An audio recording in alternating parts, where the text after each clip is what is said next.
CPR for the black man, black man, black man. Breathe life to the black man, black man, black man. I see the light, bring me back again, bring me back again, bring me back again. Speak on it till we all stand, all stand. All CPR for the black man, black man, black man. Breathe life to the black man, black man, black man. I see the light, bring me back again, bring me back again, bring me back again. Speak on it till we all stand, all stand, all stand.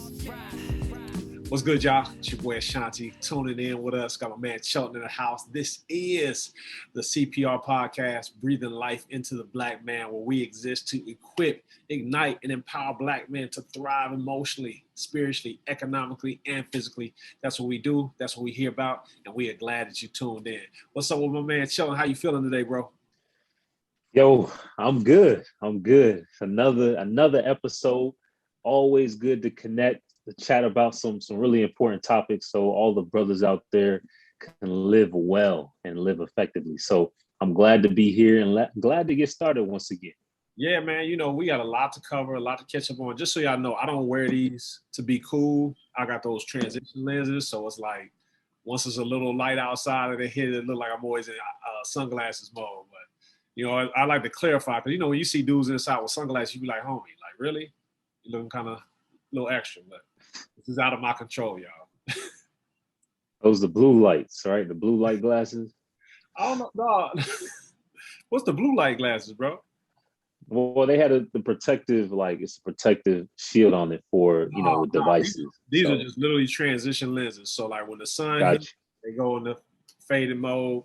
Because, you know, this has nothing to do with anything, but man, I never wore sunglasses until last year. Oh yeah, that's not good. You know, sunglasses are not just for show; they also help your eyes. But I'm saying when you got glasses, prescriptions, like, man, I'm not buying a pair of sunglasses and a pair. Like, I got you. So I was a little late to the transition lens game, but I'm here and I'm here to stay with it though.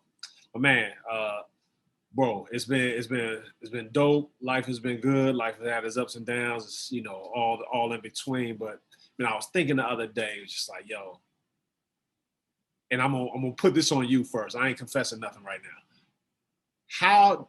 How do you handle regret or like living in the past? Man, that's a weighted question. And first of all, no one can get on here and act like they got it all put together. So it's like, you know, I could say certain things that have helped me, but let's be real, let's be honest, that certain situations bring up certain events that happened to you in the past. And there's certain situations that are harder to kind of get over than others. You know what I mean? So you got to be aware of that. But I mean, I think one, you got to look at everything as in complexity. So for one, I look at my natural personality, and I'm naturally kind of a thinker, introspective. So that can keep me a lot of times from moving forward. What I've tried to do as I've learned more about myself, and as I've just grown as a man, and as I've just grown to understand a little bit more about life, like things happen to everybody.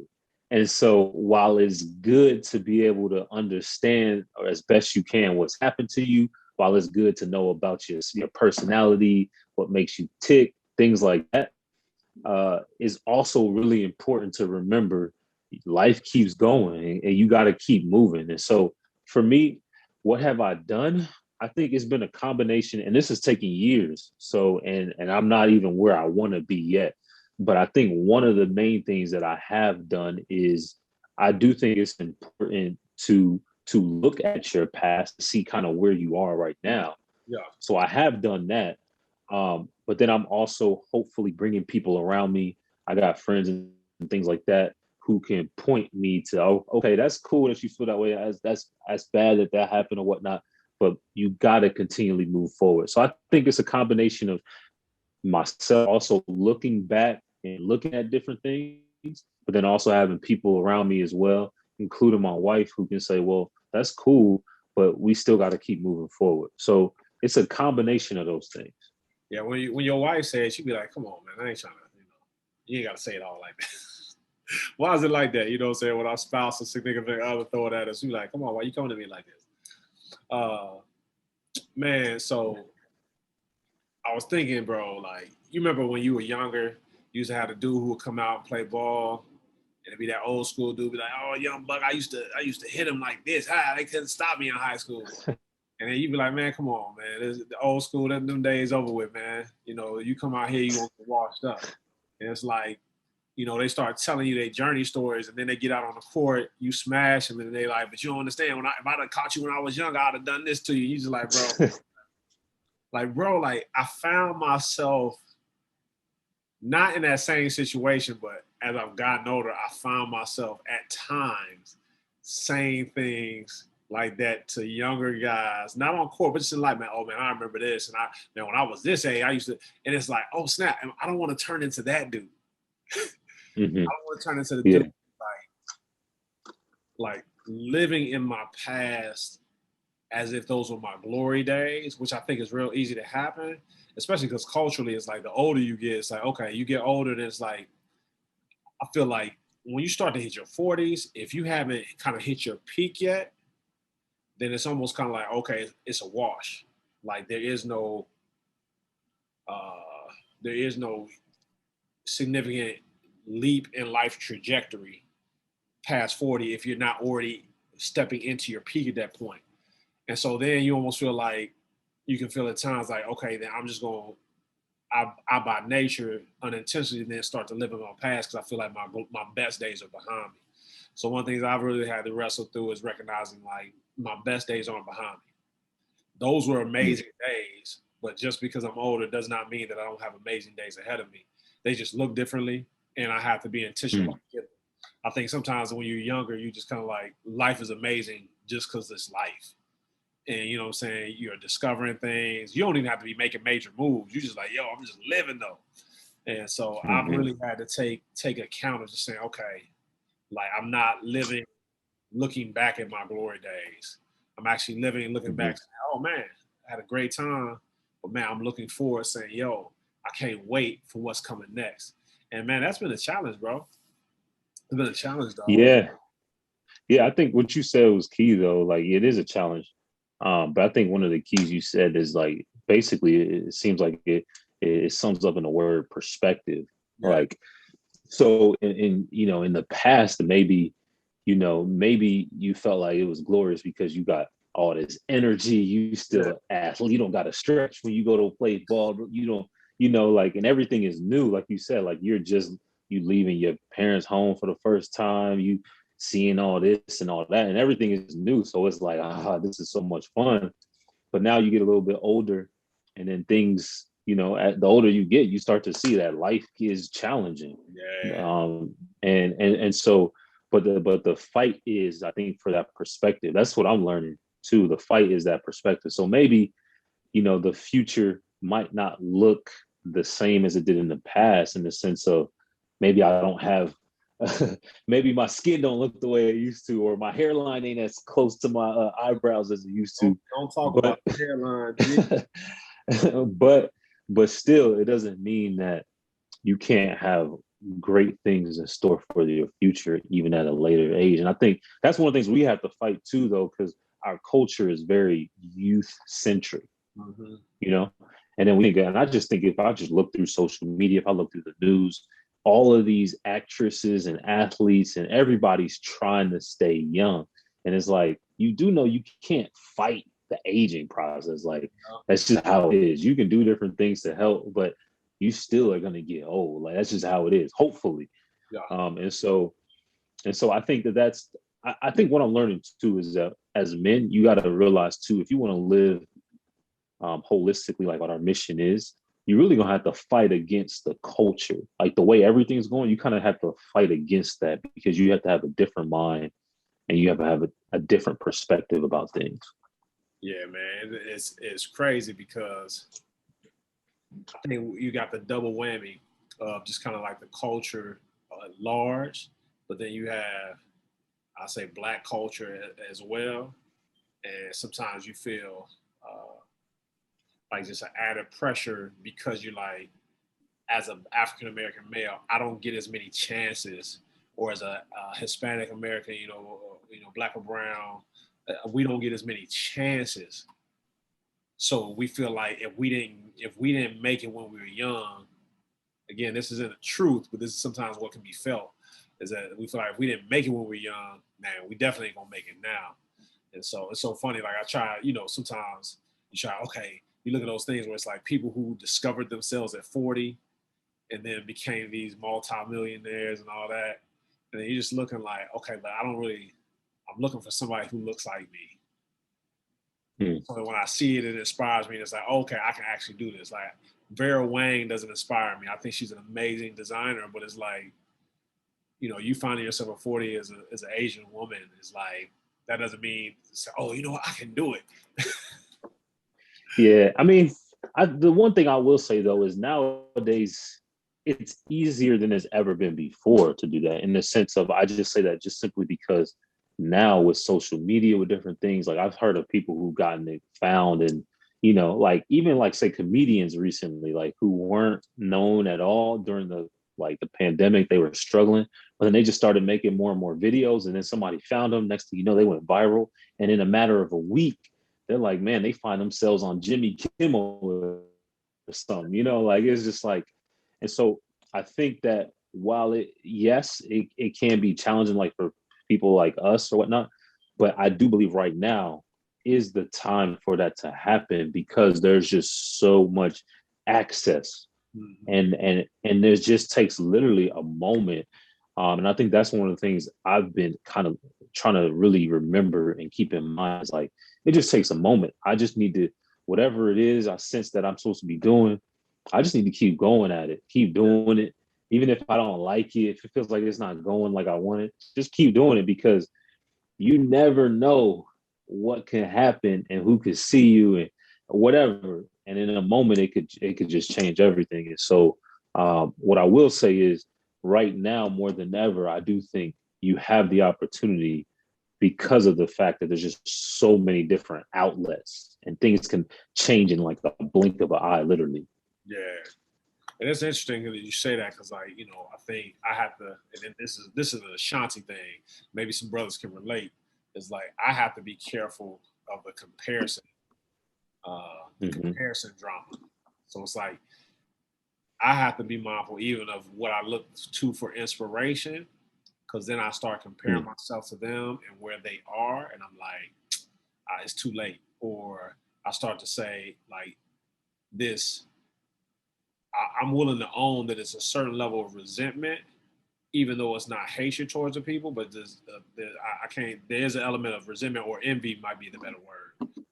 You have to be careful, because you start looking at social media, you get updates on your homies who you went to school with, and you like, oh son, it look like they just getting it, balling, doing this, and you look at the mirror and you like, dang. I give you a prime. This is a personal. I'm gonna confess right here. Like one thing I've had to still work through is. So I went to Morehouse, and at Morehouse, you come in your freshman year. They sit you down. You're in chapel, and he says, "Look to your left." You look to your left. It says, "Look to your right." Look to your right, and then he said, "You look back at him, and he says, one of you all will not be here next semester." Yeah, they come with the real. Yeah, it's like, dang, you just like, okay, I ain't about to be the one. And so, part of my testimony is I wilded out. I literally wilded out, and I finished my freshman year, got through halfway through my sophomore year, and I was like, man, I need to stop. So I dropped out of school, because I was like, there's no point in wasting money. I'm not focused here. Fast forward, I got saved, start doing ministry, start working, opportunities, and I'm good. But when I'm around some of my Morehouse brothers, and nobody ever says anything about it. There's just still part of me that gets insecure, because I'm like, man, I didn't finish. Y'all did, but I didn't finish. And I feel like it's kind of like, again, nobody ever said, yo, man, why ain't you finished? It's like, yo, it's mad love. I'm talking about it's always good. But in the back of my mind, that eats at me. And again, so I think that's where that comparison, if you're not careful, and the regret, it's like, man, I should have focused more. I should have just knocked this out. I should have done that. I should have listened to this person who gave me an idea of how I could have got it done. And it's like, but listen, regretting that does absolutely nothing. And then two, you don't even know what it makes you devalue what you had. Because what you're saying is what you did have, what you did achieve, what you did experience is not as valuable as if you would have done this. and we don't know that. You know what I'm saying, we don't know that. So I don't know if anybody's ever wrestled with that who's listening, but I'd encourage you, like I've had to encourage myself, it's just like, hey, listen, like I'm valuable. I've had life experiences. Yes, I may not have accomplished this, but look at what I did. Because at the same time, I didn't finish at Morehouse, but I did go back and finish my degree, and I got my degree, and now I'm getting my master's. During that time where I would have been in college, man, I was on the #1 hip hop and R&B station doing radio with no radio training before, coming straight out the gate. So it's like, yeah, you know what I'm saying? It's always, you got to be careful of just that comparing yourself and living with regret. So like you said, that great word is perspective. And so I'm having to constantly work and be intentional about being mindful of my perspective because it can shift in a heartbeat. Yeah, and I think too, one of the things that I feel like is recently that's helped me, and obviously, like I said, I could say this in the next week, be wrestling with this myself, but one of the things that has helped me, yeah, it's crazy how it is, but like one of the things that's helped me too is to always remember that I think sometimes when I live in the past, I think if I would have did something differently then or whatnot, or accomplished something back then or whatnot, that would have led to less problems. And I think that that's not the case, like that's not the case. Like I think one of the things I'm really learning is the reason is so important to be grateful for where you are is because there's always problems. They're just different. So right now I'm feeling a certain way. Things, I might have some good things lined up for me, but I need to be grateful right now because there's still problems there, and then there will be problems in the future. So I think one of the things that really helps you remain like just content, and at least for me, has helped me not look so far in the past, is when I do tend to think that way, I need to remember, like, first of all, you live in just a messed up world. Yeah. So to think that what happened in the past, if it would have worked out differently, it would have changed. Like, yeah, it would have changed some things, and obviously, I'm not talking about things like abuse and all of that. I'm talking more so about living in the past because of, certain mistakes you made or something like that. But I think for me, what has helped me is to remember, okay, there's never going to be a time where there's an absence of problems. It's just a matter of you might have an absence of problems, or your problems might be different. You might have more money, but you're going to have more problems. You might have a nicer car, but you're still going to have problems. So to remember that is key. And I'll leave with this, but I don't remember reading all of it, but I'm sure a lot of us have heard of it. It's a book called A Tale of Two Cities. And it talks about it was the best of times, it was the worst of times. And it's just kind of that idea of if you're always trying to find just the best of times, you're going to always fail because there's always going to be, in the good times, there's going to be good and there's going to be bad. Whereas in the bad times, there's still some good in that. And so I think that's helped me right now. And again, like I said, I'm going to need this a little bit later. Brother, I didn't want to disrupt the flow, but I so wanted to shout, throw a towel at you and say preach. Yeah. Because like that really hit me. It's like the actual thought, because I've never thought of it that way at all. It's like I actually believe if I'd have made different decisions, it would have prevented me experiencing certain problems. Like it would have made life easier. And like that's really what I'm thinking. I'm like, oh, life would be easier because like if I would have focused in school, done all that, then I wouldn't be in school now. Life would be easier. I would be further along in my career, so life wouldn't be as what it is now. It'd be easier. And it's like, man, it's like you're chasing ease and comfort. So this is rocking me right now. So this is what this show is about. Sometimes we even have moments because I'm sitting here like, yo, I'm chasing a life that's less stressful and less with less problems. And I actually believe that if I'd have made these decisions in the past, it would have done it. Man. Yeah. Yeah, bro. Yeah, and that's I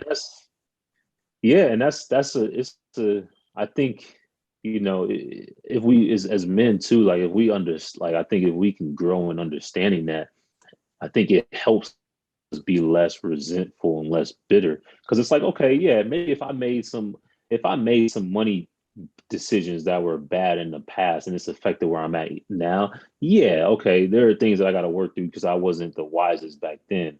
But that still doesn't mean that if I didn't make those decisions and everything was fine, that my life right now would just be perfect. It doesn't mean that.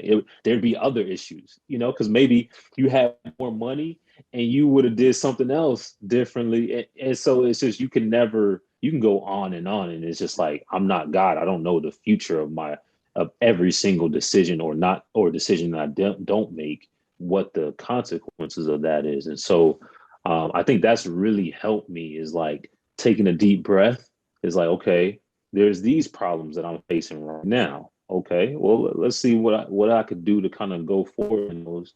But when looking in the past, don't glorify it so much, because there's things that were there as well.